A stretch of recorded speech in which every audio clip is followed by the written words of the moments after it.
Lots of people are looking for love in 2022. Today, I talk with someone who helps people find love every day. Amy Duvall with Amy Whispers, a local dating consultancy for this edition of Quintin's Close-Ups. And if you haven't already, subscribe to my YouTube channel and like Quintin's Close-Ups on Facebook. Amy Duvall, welcome to Quintin's Close-Ups. Thank you so much for having me. I've heard great things. Thank you so much. I know that you are a dating expert with a master's degree in interpersonal communication and relationships, and have many years of experience coaching successful singles on how to find the relationships of their dreams. I know that your goal at Amy Whispers is to help develop the practical wisdom needed to navigate the sometimes complex world of dating. What is that practical wisdom that you have developed before starting this dating agency? Yeah, absolutely. So I think in terms of practical wisdom, there's so much that goes into that. So my typical process when I meet with a client is I get to know who they are, a little bit more about their personality type. There's a number of different personality assessments that I use that are helpful. And then just kind of getting into their attachment style, even understanding how they connect with other people, what their past relationships have been like. I think learning about the past is so helpful in the sense that it helps us to make better decisions moving forward, and also just understanding like what are some of these pitfalls that I'm going to run into along the way. And then from there, I've been in marketing for a long time, and I kind of understand. I think sometimes we don't realize that we are also marketing ourselves the way we're presenting online, on social media, on dating apps, and even in person. And so it's kind of just holding up a mirror to someone and showing those blind spots of, I like to see all the great things about someone and then bring those out. So in the way that they're presenting themselves, in the way that they're communicating, and then also just, navigating what can be sometimes really tough, the tough world of dating. So here are, making sure you're meeting enough people. And then when you are meeting these people, how are these interactions going and how can we help improve upon those? So that's kind of my expertise. With your market experience, Amy, how have you been actually able to connect with those singles? Yeah, so a lot of different ways. I think the best way has been word of mouth. So I'll work with someone and they'll get a lot out of it and they'll tell their friends. And even like with my singles event that I had in December, a number of people ended up in relationships and told friends about it. And so I have kind of worked with people from there. What has been the most effective way of raising awareness of your business and actually getting new customers? Yeah, so I would say social media is huge. Kind of over the summer, I thought I really wasn't doing enough on Instagram, and so kind of getting on Instagram, getting on LinkedIn, doing all the good social media stuff and marketing myself has been really helpful. And then I've also done a lot of work recently with the radio, and we're kicking off a new show over the next couple of weeks on 92.5. So that's going to be really fun, just talking about all things dating and relationships. What has been your biggest challenges so far with running this dating agency? Yeah, so I would say in terms of challenges, I think getting started in any new business venture, I was doing this as a side hustle for so long. Okay. With COVID, I just started getting so many new requests, and I thought, I think this is really the time to just go all in because we're lonelier than ever. I mean, we've especially, and I don't know that we've felt it as much being in Charleston, but there are so many places that have been really shut down and people have not been able to get out and meet other people and have connections, and it's tough. And I think the other thing that's happened too, just culturally, is we've had this shift towards everything being so virtual, and sometimes that and there's great benefits to that. I think we're always going to keep some of those things with us, but the negative side is that we're not seeing as many people in person, and there's that, and I think people are kind of tired of it. They're like, you know what? I'm over the dating apps. I really want to get out and meet people in person. So it's all of these different things kind of happening at once that made me think, okay, I really need to just go for it full time. So there's always challenges starting a business, figuring out who to work with, how do I set this up, and I'm more into the marketing, sales, and communication aspect, and so kind of learning about the financial piece, and then also when I'm working with clients, I guess just challenges being that it's not as easy as me saying, okay, you could do this, this, and this, because that's not really how that works, right? And I think we also have a lot of different emotional barriers to and attachments to our behavior, even if it's not really benefiting us, if that makes sense. So kind of working through what are some of those obstacles to change, it takes them. So Now, you talk about those emotional barriers, Amy. What have you seen exactly with that in regards to COVID? yeah, so I think again, loneliness is huge. I also one thing that I've seen with COVID that's been really an unfortunate byproduct is rates of domestic violence have really skyrocketed. And so I'm actually starting a course over the next week, just kind of helping women, particularly, not that this doesn't happen with men, but helping women particularly to understand what are some of these red flags to kind of look out for. I mean, they don't teach us things in school, right? And if you didn't learn this growing up, or you haven't, just haven't had access to this information, knowing what to look out for, and if you do find yourself in a relationship like this, what are some of these next steps that you can take to extricate yourself from this relationship? It's not easy, and just kind of but having that information and community, I think, is really important, especially with COVID and everything that's happened to kind of escalate these types of situations. So that's been an unfortunate byproduct. And I know you're not in law enforcement or psychology, but what Yeah. domestic violence tidbits have you heard from dating since COVID? Yeah. So one thing, I mean, I've heard that these incidents have unfortunately just gotten way worse, and I think we're really honestly experiencing an epidemic of this. Even just with clients, a lot of times someone will come to me and say, "Okay, I want to get back into the dating world," but they still are in some sort of a situationship with someone who maybe even hasn't been physically abusive, but has been emotionally abusive, and I think sometimes that is not even as well recognized. And so understanding the impact that can have on someone, and I think what's tough too is a lot of times with it can create anxiety, depression, all these things that kind of relate to trauma. And again, not a psychologist, but able to help understand some of these communication patterns and to know what to look out for. And I think that the person who is doing the behavior doesn't have these unfortunate side effects like the person who's on the receiving end. So just helping to understand what to look out for, and what are some of those next steps you can take, and connecting people with appropriate resources, I think, is a big passion of mine. What kind of communication patterns have you seen since COVID? Yeah, so I think again, people going virtual, right, Yes. has been a big thing. And I think there's some parts of it, like I think people calling their parents more, and people, like, there's some things that have been really great, right?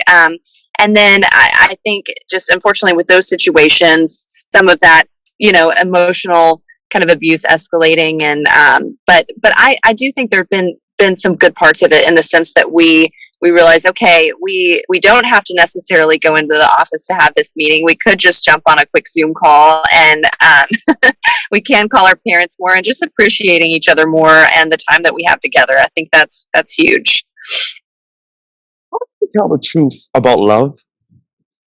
What did you say? I'm sorry. How do you tell truth? How do you tell the truth about love? What do you mean by that question? Because I think that could be interpreted in a couple different ways. Yes, ma'am. How do you tell the truth about dating with love, I should say? Mm. So do you mean like how are you truthful in dating, or how do I tell people the truth that they need to hear about their own dating lives? When you're sitting down one on one with your clients, how do you tell them the truth? What is the truth about dating that they need and they'll know about? Yes. So I think we lie to ourselves in a lot of different ways. And I think one thing that's helpful about using a coach, a lot of the information that I'm relaying is nothing like it's not rocket science, right? But I think we all have our own blind spots and things that we kind of shut down to. So we know this guy or this girl that we've been seeing that says that they're telling us they don't want to commit, and then we're telling ourselves, oh, we'll just give it a little more time. They'll want to do, and some of these things, I think it's just kind of being honest with ourselves and having that person to accurately reflect that to you. And what I like to do is just give people pros and cons. So here's the situation that you're in. You could go this way with it, and here are the pros and cons of that. You could go this way with it. Here are the pros and cons of that. And what I've found is a lot of times people will come to their own conclusions about their behavior and how they want to change and progress. And I like that, as opposed to me just sitting down and saying, do this, do this, do this, because the decisions that we make for ourselves are so much more impactful, and we're so much more likely to stick to when, I'm just kind of the mirror that helps you come to those conclusions. Yeah, oh, yes, absolutely. Who is your target audience? I have a couple of different targets. So I would say I connect with a lot of women that are in their mid to late 30s that are like, I really want to have children. I really want to have a family. Like I feel like I'm getting old. I'm like, you're not old by any stretch of the imagination. There's plenty of time. So that's one of my big targets and people that I connect with. And then the other would probably be, I have a lot of men that are in their late 40s to early 50s that have maybe just gone through a divorce, or widowed, or just in a situation where they're like, I haven't been, and I have some older female clients as well, but people that are like, I haven't been in the dating game for a long time.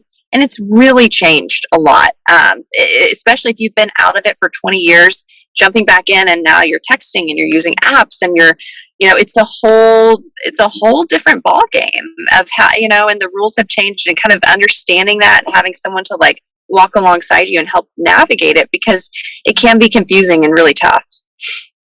What's the biggest difference about the dating scene from when you started to right now?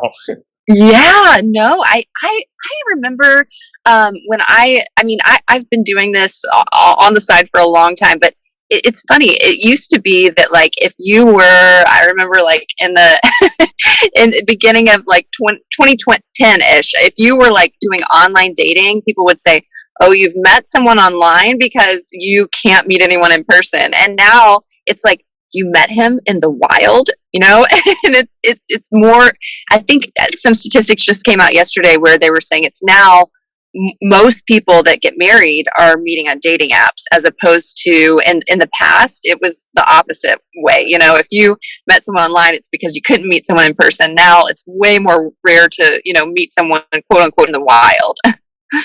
Absolutely. And how many clients have you actually found a match for? Yeah, so I mean, it really varies, but most people, once they start the program, if they really take my advice and implement those changes within about 6 months, they will find love. So it really just kind of depends. I'll have some people though that will keep coming back and unfortunately just not really implementing the advice. And in that case, it can get kind of difficult, because I think I can help someone find love as long as they are also willing to take that action and help themselves. But with my events, like the one that I had in December, about 10 people out of 50 ended up finding a relationship. So about a 20% success rate with that. But with the coaching, within 6 months of implementing those tools, typically you're finding a relationship. And I know earlier you talked about more people finding love and actually getting married through dating apps. What was that percentage in 2020? I cannot remember, but I think it's definitely changed. But I don't know. I couldn't give you that exact percentage between 2020 and 2022. But I think it's every year we're just becoming more and more likely to heavily rely on. And it's interesting too. I was doing a roundtable with some other dating experts on meeting in the wild, and we were talking to people about what are some of your fears around approaching someone. And I think what I was hearing, particularly from men, is that when I'm on the dating app, I know that these people are single. So it takes away, there's low risk, right? I know that these people are single. I know that they're here, because they could be interested in me. And when you're out, you just don't have that same assurance that, like, I don't know if she's married. I don't know if she's going to reject me. Maybe her, my friends will laugh at me if I go and approach her. So what I've tried to do too with starting these singles events is kind of create that low risk space where we're out, but I know everyone here is single. So it kind of is it's a way of taking the risk adverseness that we've developed from our heavy reliance on apps, and having that in person, because it's definitely different and things are definitely changing. And what was that low risk space before COVID? I would say the low risk space before COVID has just been the apps. That's where people are going because they know, okay, I know that she's single, and I know if she likes me or not because she'll swipe. If she swipes right, then I know she's single, and I know she's somewhat interested, right? And same for either gender, but it's just kind of knowing, okay, I don't have to take the risk out of that. But I think there's also a bit of we kind of delude ourselves in the sense that we think because I can swipe through all these people, there's all these people out there, and sometimes and there are quite a few people out there, but sometimes what I've found too is that we don't, like maybe in the past, if somebody, scratched their back the wrong way, we'd say, oh, that's kind of funny, but like, it's not a deal breaker. Now we go on a date and somebody scratches their back the wrong way, and we're like, oh no, I'm through with this. And I think it kind of gives us that overconfidence to kind of not give people as much time and attention, because we think, okay, I can just get on and meet a bunch of other people. But then we find that we're still single. So it's that kind of space where, I think we could all stand to be a little bit more patient with each other. Yes. What is the deal breaker in 2022? I think the deal breaker in 2022, and I was talking to a few girlfriends about this, is that especially as we're getting into our 30s and 40s, I think one thing is that in the dating pool, there are more people that tend to be avoidant, that tend to be narcissistic, and just because there are more of these people left because they didn't initially settle down, right?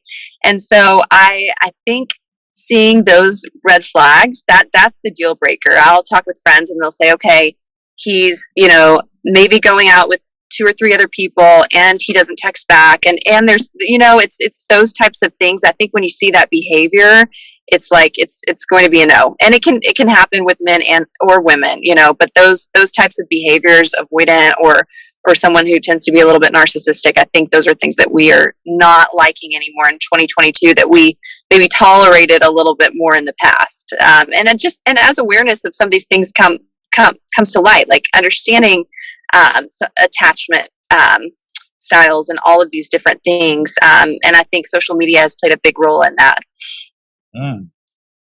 What attachment styles do you predict are really going to happen in the next 5 years? Yeah, so right now, there are different types of attachment styles. So you can either be secure, and a lot of this depends on how what your relationship was like with your caregivers growing up. And it's not like a personality type where you can just change. You can work with a therapist and work towards becoming more secure, and we all should. But a lot of what your attachment style is very set. So you can be secure, you can be avoidant, or you can be anxious. And all of these have different ways of manifesting. And I have a client who tends to be a little bit more anxious. I said, instead of trying to manage all this anxiety by dating an avoidant, what you really should focus on is finding someone who makes you feel secure, who's already secure with themselves, and then kind of working towards that. But I think, I do think there are more avoidance in the dating pool when you're in your 30s and 40s.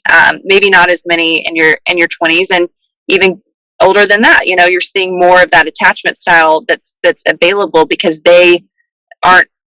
A lot of the people that are in that secure bucket have kind of settled down. And what's interesting is that actually anxious and avoidant types tend to be attracted to each other in this really confusing, difficult dance, because with the anxious, it's like, okay, this person is not as interested and blah, blah, blah. And it kind of reaffirms my view of the world that I don't have someone that can really connect with me. And then the avoidant, they're like, oh, wow, this person's so needy and blah, blah, blah. And this kind of reaffirms my view of the world that I'm so independent and don't need anyone. And then they kind of need each other. Like if 2 avoidants got together, they would never have the emotional traction to stick, right? And 2 anxious, it wouldn't work either. So that's one of those unfortunate things. And there's also not going to be a secure person for every avoidant. So a lot of these things, none of these are bad people, and they can all still have great relationships, but understanding that about yourself and what you need and what to identify and potential new partners is huge. Yes. Speaking of views, Amy, when you look at Yeah. the local dating pool here in Charleston, what do you see? I see a lot of different things. I think one thing that I hear a lot is that there are, like, every guy has Peter Pan syndrome and there aren't any quality men. And then the other thing I hear too from men is, all these girls are just wanting to go out and have a good time. No one's serious. But here's the thing: what I hear when I hear all of this is a lot of excuses. Yes, yes, yes. In every part of the world, there are particular problems or unique challenges with the dating pool. But I think what we're really saying when we say this is, I'm actually kind of frustrated because I'm single and haven't been able to find anyone.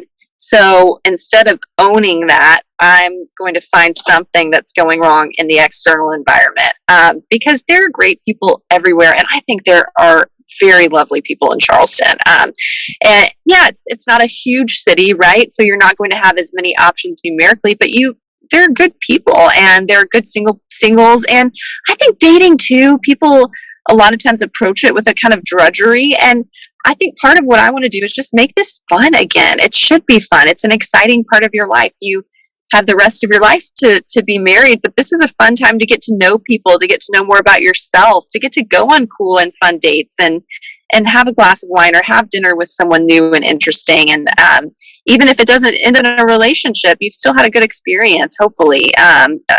Or you just had the chance to work on your communication skills. So when you do go on that next great date, you're not so rusty. Right. So yeah, making it fun again is huge. But I think the people in Charleston are great. I think that there are a lot of negative stigmas about Peter Pan or this or that. But I think I just hear a lot of excuses. I think there's great single people wherever you are. It's just a matter of, like, working on yourself to be the best version of yourself, and then also how you're going about dating and what that looks like. Oh, absolutely. Well, Yeah. Amy Duvall, thank you so much for your time. And again, welcome to Thank Quintin's Close Ups. Thank you. It was so nice meeting you and chatting with you. Likewise.